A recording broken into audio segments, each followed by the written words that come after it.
నమస్తే, welcome to our channel. నేను సమ్రే. ఈరోజు మనతో ప్రముఖ senior journalist, political analyst DVS గారు ఉన్నారు. వారితో మాట్లాడదాం. సార్ నమస్తే. నమస్తే అమ్మా. సార్, మేనల్లుడు పెళ్లికి జగన్ వెళ్ళట్లేదని చెప్పి మన సమాచారం వింటున్నారు. ఎంగేజ్మెంట్లు చూసినట్లయితే వెళ్ళారు, ఏదో చుట్టం చూపుగా వెళ్ళారు, వెళ్ళేసి 2 నిమిషాలు కలిసి పైగా ఒక ఫోటోకి కూడా అటు ఇటు ఆలోచించి వచ్చేసారని చెప్పేసి వింటున్నారు. పైగా పెళ్లి కూడా ఎగ్గొట్టారు. నిన్న మనం చూసినట్టు ఆయన పెళ్లిలో హాజరు కావలేదు. సో అన్న చెల్లెలకి దూరం పెరిగిందా? ఇది ఎంతవరకు వాస్తవం సార్? జగన్మోహన్ రెడ్డి మేనమామ బాధ్యత విస్మరించాడా? దగ్గరుండి మేనల్లుడి పెళ్ళి చేయాలా? మేనమామ అంటే మేనల్లుడికి మేనమామకి మధ్య బంధం చాలా చక్కగా ఉండే బంధం. మన హిందూ సమాజంలో, భారతీయ సమాజంలో సొంత పిల్లల కన్నా చెల్లి పిల్లల్ని ప్రేమగా చూస్తారు. అలాంటి మేనమామ మేనల్లుడి పెళ్ళి ఎందుకు ఎగ్గొట్టాడండి అని అడుగుతాం. జగన్మోహన్ రెడ్డి జుట్టు పీక్కునే ప్రశ్న. ఎందుకంటే అందరికీ ఆయన నేను మామనని చెప్తాడు. జగన్ మామ, పిల్లలందరికీ మీ జగన్ మామ, మీకు పుస్తకాలు ఇస్తున్నాను, లేదా మీకు ల్యాప్టాప్లు ఇస్తున్నాను, మీకు ట్యాబులు ఇస్తున్నాను. అవి పనిచేయని ట్యాబులు, పనిచేయని ల్యాప్టాప్లు, వాటిల్లో మళ్ళీ స్కాములు. రాష్ట్రంలో చదువుకునే పిల్లలందరికీ నేనే మీ మేనమామ అని చెప్పుకునే ఈ పెద్ద మనిషి సొంత మేనల్లుడి పెళ్ళికి ఎందుకు వెళ్ళలేదు, ఎందుకు డుమ్మా కొట్టాడు? ఎంగేజ్మెంట్ దగ్గర కూడా చూసాం. అవును, ఏది భార్యాభర్తలు ఇద్దరు వెళ్ళి ముళ్ళ మీద ఉన్నట్టుగా ఉండి ఫోటో కూడా రమ్మని పిలిస్తే పాపం బ్రదర్ అనిల్ ఏమో ముందుకు రాకపోవటం, షర్మిలేమో అక్కడే ఉండమని భర్తని ఆదేశించడం. ఆ ఫోటో ఎపిసోడ్ కూడా నీకు గుర్తుండే ఉంటుంది. ఇప్పుడు ఈ కొత్త ఎపిసోడ్, అది ఎంగేజ్మెంట్ ఎపిసోడ్, ఇదేమో పెళ్లి ఎపిసోడ్. అంటే అన్నా చెల్లెళ్ళ మధ్య ఎందుకు ఇంత దూరం జరిగారు? రాజశేఖర్ రెడ్డి ఆత్మ ఘోషిస్తుంది, క్షోభిస్తుంది. ఆయన అందరినీ ప్రేమిస్తాడు. అంటే ఆయన వరుసగా ఫ్యాక్షనిస్ట్ అయినా కూడా కుటుంబాన్ని ప్రేమించే రాజశేఖర్ రెడ్డిగా, ప్రజల్ని ప్రేమించే రాజశేఖర్ రెడ్డిగా ప్రజల మనసుల్లో ఒక సెక్షన్ ఆఫ్ పీపుల్ మీద ముద్ర వేశాడు. ఇవాళ అనేక మంది ఇళ్లలో రాజశేఖర్ రెడ్డి ఫోటో పెట్టుకున్నారంటే కారణం అదే. అవును. ఇప్పుడు జగన్మోహన్ రెడ్డి కూడా అదే చెప్పేవాడు. ప్రమాణ స్వీకారం చేసినప్పుడు ఏం చెప్పాడో గుర్తుందా నీకు? మీ ఇళ్లలో మా నాన్న ఫోటో పక్కన నా ఫోటో ఉండేలా చేస్తాను, మంచి ముఖ్యమంత్రిగా అనిపించుకుంటాను అని ఆ రోజు మంచి చాక్లెట్ కబుర్లు చెప్పాడు. అక్కడ వరకు ఉండిపోయింది అది. జనం ఇళ్లలో రాజశేఖర రెడ్డి ఫోటో పక్కన జగన్ ఫోటో దేవుడెరుగు, షర్మిల ఇంట్లో ఫోటోయే తీసిపోయారు. సొంత చెల్లి ఇంట్లోనే జగన్ ఫోటో చించేసే పరిస్థితి వచ్చిందంటే పెళ్ళికి వెళ్లకుండా ఎవరన్నా ఉంటారా? మేనల్లుడు పెళ్ళంటే ఆయన దగ్గరుండి చేయాలా, అతనే పెత్తనం చేయాలి, అతనే రిసీవ్ చేసుకోవాలి. భారతి గారు, జగన్మోహన్ రెడ్డి అక్కడ గేటు దగ్గర ఉండి వచ్చిన వాళ్ళందరినీ వెల్కమ్ చేయాలి. ధూమ్ధామ్గా జరగాలి కదా. ముఖ్యమంత్రి మేనమామ, అక్కడేమో మేనల్లుడు. ఈ మేనమామ ఏం చేశాడు? ఇక్కడెక్కడో నంద్యాలలోనో ఎక్కడో ఇంకో పెళ్ళికి వెళ్ళాడంట. అక్కడెవరో నాయకుల పెళ్ళిళ్ళు అయితే కొడుకుల పెళ్ళిళ్ళు, ఆ పెళ్ళికి వెళ్ళాడనో ఏదో చూసాం. చెన్నకేశవరెడ్డి మనవడి పెళ్ళు. అంటే ఏంటి? తన పార్టీలో ఎమ్మెల్యే మనవడి పెళ్ళికి ఉన్నంత ఇంపార్టెన్స్ సొంత మేనల్లుడికి లేకుండా పోయింది. సొంత మేనల్లుడి పెళ్ళికి లేకుండా పోయిందా? రాజారెడ్డి షర్మిల కొడుకు ఎంత డిసప్పాయింట్ అయి ఉంటాడు. జనరల్గా మేనమామ అంటే ఎత్తుకు పెంచుతారమ్మా.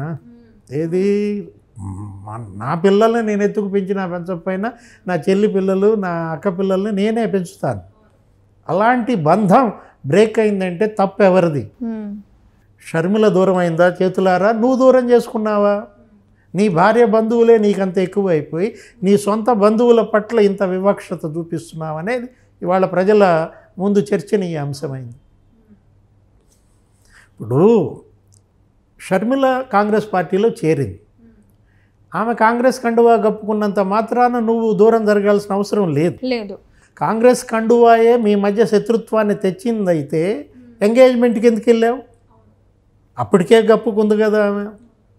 అంటే అప్పుడేమో ఏదో పెద్దరికం చూపించినట్టుగా బిల్డప్ ఇచ్చావు, ఇప్పుడేమో నీ అసలు నైజాన్ని బయట పెట్టావా? ఆమె దుమారం రేపుతోంది, తూర్పారా పడుతోంది, మొత్తం రాష్ట్రం అంతా పర్యటించేసి ఆమె మొన్న సభల్లో ధ్వజమెత్తింది. ఏంటి? నాన్న పాలనకు అన్న పాలనకు నక్కకు నాకలోకానికి ఉన్నంత దూరం తేడా ఉంది. నాన్న జనం మనిషి, జనంలో బతికాడు. రాజశేఖర్ రెడ్డి ప్రతిరోజు 30-40 మంది ఎమ్మెల్యేలతో కలిసేవాడు, ఒక 10 మంది మంత్రులతో మాట్లాడేవాడు, 100 మంది ఆయనకు వచ్చి వినతి పత్రాలు ఇచ్చేవాళ్ళు. ఇది నాన్న షెడ్యూల్. అవును. నాన్న ప్రజల మనిషిగా ఉంటే అన్న ప్యాలెస్ మనిషి అయిపోయాడు. ప్యాలెస్లో నుంచి బయటకు రావటం లేదు, జనంతో కలవటం లేదు, జనంలోకి వచ్చిన పరదాలు కట్టుకుని వెళ్తున్నాడు, చెట్లు నరికిచ్చేస్తున్నాడు, హెలికాప్టర్ 20 కిలోమీటర్లకి హెలికాప్టర్. తాడేపల్లి నుంచి తెనాలి వెళ్ళాలంటే హెలికాప్టర్, తాడేపల్లి నుంచి పక్కన 10 కిలోమీటర్లు కిష్టాయపాలెం వెళ్ళాలంటే హెలికాప్టర్. ఇలా గాల్లో తిరుగుతూ భోగాల్లో తేలుతూ ప్రజలకు దూరం అయ్యాడు, ప్రజలకు అందుబాటులో లేడని ఆమె ఏం చేస్తోంది, దుమ్మెత్తిపోస్తోంది. అవును. ఇప్పుడు జగన్మోహన్ రెడ్డి మీదమ్మ చంద్రబాబు చెబితే నమ్మం, పవన్ కళ్యాణ్ చెబితే నమ్మం, ఎందుకంటే వాళ్ళు ప్రతిపక్షాలు, ఆయన వీళ్ళకి పడదు కాబట్టి తిడుతున్నారు అనుకుంటాం. నీ సొంత చెల్లె నీ తప్పుల్ని ఇలా మరి తూర్పారా పడుతోందే, నీ ఫెయిల్యూర్స్ని కుదిలి పెడుతోంది, అవన్నీ వాస్తవాలే కదా. హోదా కోసం దీక్ష చేశావు జగనన్న, ప్రత్యేక హోదా, కేంద్రం మెడలు ఉంచుతానన్నావు, నీ మెడ ఎందుకు వంగింది అన్నది. తప్పేముంది, అది వాస్తవమే కదా. కడప స్టీల్ ఏమైంది, విశాఖ స్టీల్ ప్లాంట్ ప్రైవేటీకరణ ఎందుకు అడ్డుకోలేకపోయావు, కృష్ణపట్నం పోర్టు, గంగవరం పోర్టు మరంతా ధారాదత్తం చేసావేంటి, ఇట్లా విధానపరమైన విమర్శలు షర్మిల చేస్తాను. నువ్వు కూడా విధానపరంగా సమాధానం చెప్పాలి. తప్పు చేయకపోతే, నువ్వు తప్పు చేసావు కాబట్టే నువ్వు మాట్లాడలేదు, నువ్వు తప్పు చేసావు కాబట్టే నీ మేనల్లుడి పెళ్ళి ఎగ్గొట్టావన్నమాట. అంటే ముఖం చల్లక మేనల్లుడి పెళ్ళికి ఎగ్గొట్టినట్ట. జగన్ గారు మేనల్లుడి పెళ్ళికి రాలేదు, సో ఇవి షర్మిల గారి రాజకీయ పరంగా నెగిటివ్ అయ్యే ఛాన్సెస్ ఉన్నాయి. షర్మిలకి మరి సింపతి పెరుగుద్ది, ఇతను పెళ్ళికి ఎగ్గొట్టడం ద్వారా షర్మిల మీద సింపతి పెంచుతున్నాడు. పాపం షర్మిల చెల్లి బిడ్డ పెళ్లి చేసుకుంటే ఈ దుర్మార్గుడు పోయిలేదు చూసారా అని చెప్పి ఈయన్నే తిడతారన్నమాట. ఒక రకంగా ఆయనే సాయం చేశారు. జగన్మోహన్ రెడ్డి చేసిన తప్పులు 1 కాదు 100 కాదు 1000 తప్పుల మీద తప్పులు చేస్తున్నాడు అనడానికి ఇదే ఉదాహరణ అన్నమాట. ఇప్పుడు బ్రదర్ అనిల్ కుమార్ ఇవాళ ఏం చేస్తున్నాడు, పాస్టర్లతో మీటింగ్స్ పెడుతున్నాడు. ఆ పాస్టర్లందరినీ ఏకం చేసి షర్మిల భర్త ఏమని చెప్తున్నాడు, మా బావమరిది అపాయింట్మెంటే నాకు 2.5 ఏళ్ళు అయింది, మీరు అపాయింట్మెంట్ ఇవ్వలేదంటారేంటి, ఒక బీసీ ముఖ్యమంత్రి ఆంధ్రప్రదేశ్ కావాలనేది నా కోరిక. సొంత బావమరిది చెప్తున్న మాటలు అవి. బలవంతుణ్ణి ఎదుర్కోవడానికి భగవంతుడు బలహీనుణ్ణి నియమిస్తాడు అన్నాడు. ఇక్కడ బలవంతుడు ఎవరు, జగన్మోహన్ రెడ్డి. బలహీనురాలు ఎవరు, షర్మిల. బలవంతమైన సర్పం తాడేపల్లి ప్యాలెస్లో ఉంది, ఆ సర్పాన్ని బంధించడానికి చలిచీమలన్నీ ఏకం కావాలి అని చెప్తున్నాడు ఆయన బ్రదర్ అనిల్. అనిల్ని తిప్పి కొట్టడానికి జగన్ ఏం చేశాడు, మేనత్తం దించాడు, వైఎస్ విమలారెడ్డి. ఆమెనేమో వైఎస్ విమలారెడ్డి అంటారు, ఆమె ఇంటర్ క్యాస్ట్ మ్యారేజే, మేనత్త. షర్మిల బ్రాహ్మణులను పెళ్లి చేసుకుంది కాబట్టి షర్మిల రెడ్డి కాదంట, మొరసపల్లి షర్మిల శాస్త్రి అని చెప్పి పిలుస్తున్నారు. ఆమె ఫీల్ అవుతుంది, నేనే కదా ఇతను జైల్లో ఉన్నప్పుడు పార్టీని నిలబెట్టింది, నేనే ఓదార్పు యాత్ర చేసింది, నేనే కదా మరి పాదయాత్ర 3000 కిలోమీటర్లు చేశాను, అప్పుడు షర్మిల రెడ్డిని ఇప్పుడు కాంగ్రెస్ కండువా కప్పుకుంటే షర్మిల శాస్త్రి అయిపోయానా అంటే బ్రాహ్మణుల ఓట్లు వీళ్ళకి అవసరం లేదా?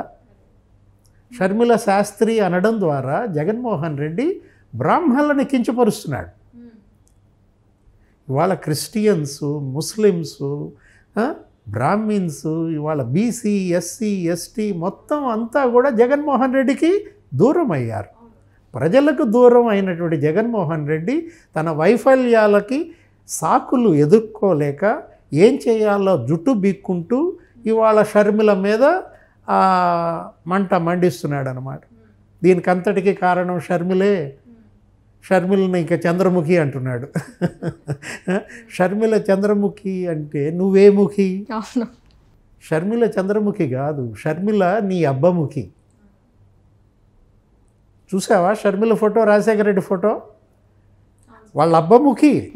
ఏది అచ్చం ప్రింటు, రాజశేఖర రెడ్డి ప్రింట్. నీకు పోలికలు జగన్కి రాజశేఖర రెడ్డి పోలికలు ఉండవు, షర్మిలకే ఉంటాయన్నమాట. రాజశేఖర రెడ్డి ముఖి ఆమె, చంద్రముఖి కాదు.